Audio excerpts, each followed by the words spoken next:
ఇంకోటి నిరుద్యోగ సమస్య కనిపిస్తూ ఉంది. నిరుద్యోగులు రోడ్లపైకి వచ్చి ధర్నాలు, ఆందోళనలు చేస్తూ ఉన్నారు. మొన్న కూడా అందరినీ ఎక్కడికక్కడ అక్రమంగా అరెస్ట్ చేసి నిర్బంధించే ప్రయత్నం మీ ప్రభుత్వం చేస్తూ ఉంది. గతంలో కేసీఆర్ అదే చేసిండు, ఇప్పుడు రేవంత్ రెడ్డి కూడా అదే చేస్తని చెప్పి నిరుద్యోగులు అంటా ఉన్నారు.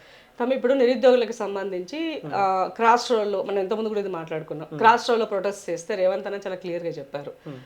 చిక్కడపల్లికి సంబంధించినటువంటి సిఐ పైన కూడా సీరియస్ అయ్యారు.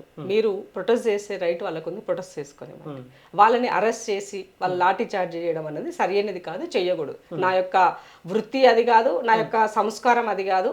నేను ప్రతిపక్షంలో నుంచి వచ్చినటువంటి నాయకుని, నేను ఒక ముఖ్యమంత్రిగా ఉన్నా, వాళ్ళకి నా పైన ఎక్స్పెక్టేషన్స్ ఉంటాయి. డెఫినెట్ గా వాళ్ళ పని వాళ్ళని చేసుకునివ్వండి, నేను వాళ్ళని కాదనట్లే.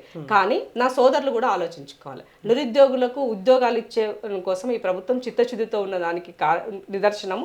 ఇప్పటి వరకు ఒక 60,000 ఉద్యోగాలు ఇచ్చినాము, ఇంకా నోటిఫికేషన్స్ వస్తాయి.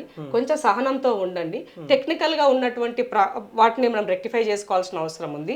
ఇవాళ టీఎస్పీఎస్పీని ప్రక్షాళన చేసుకున్నాము, అందులో ఉన్నటువంటి లోటుపాట్లను సర్దుబాటు చేసుకున్నాము.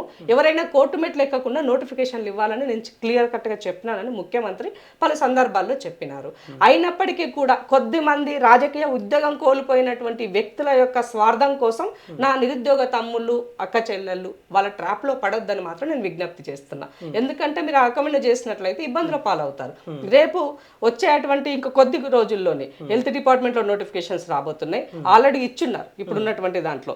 అలాగే మన గ్రామ పంచాయతీకి సంబంధించినటువంటి విద్యుత్కు సంబంధించినటువంటి దాంట్లో వాళ్ళని ముందున్నటువంటి వాళ్ళు ఎవరైనా అవుట్ సోర్సింగ్ ఉంటే వాళ్ళని కూడా ఈ మధ్య కాలంలో వాళ్ళు మళ్ళీ రెన్యువల్ కూడా చేయడం జరిగింది. కాబట్టి ఆర్థిక వనరుతో కూడినటువంటి అంశాలు కాబట్టి కొంత ఆచితూచి చేసుకోవాల్సినటువంటి పరిస్థితి ప్రభుత్వం దగ్గర